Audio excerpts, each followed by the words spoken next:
Hi అండి, welcome back to my channel. Quality gems healing crystals అని ప్రతిసారి చెప్తున్నాం కదా. ఇప్పుడు కస్టమర్స్కి మనం ఏ క్వాలిటీ మెయింటైన్ చేస్తాం అండ్ మన దగ్గర ఎన్ని రకాల క్రిస్టల్స్ అందుబాటులో ఉన్నాయో చూయిద్దామని చిన్న వీడియో చేస్తున్నామండి, ఒక డెమో లాగా. ఇందులో ఒక్కొక్క పీస్ శాంపిల్ పెట్టాము. ఇదే క్వాలిటీ ఇదే సైజులు ఉంటాయని కాదండి, అన్ని షేప్స్ ఉంటాయి, అన్ని సైజెస్ ఉంటాయి.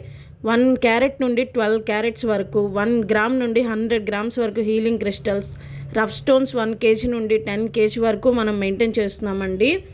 ఈ స్టోన్స్ అండ్ క్రిస్టల్స్ మొత్తం మీకు ఒకసారి చూపిద్దామని. ఇది న్యాచురల్ ఎమరాల్డ్ ఉంది, ఇందులో గ్రీన్ జడే ఉంది, మూన్ స్టోన్ ఉంది, blue fire, pearls, ruby, opal, ఫిరోజా, tiger eye, citrine, clear quartz, సులేమన్ హాకిక్, lapis lazuli, carnelian, black tourmaline, hematite, pyrite, rose quartz, coral, selenite, ఇంకా చాలా రకాలు ఉన్నాయండి. ఎలాంటి జెమ్ స్టోన్స్ కావాల్సిన స్క్రీన్పై ఉన్న నంబర్కు కాల్ ఆర్ వాట్సాప్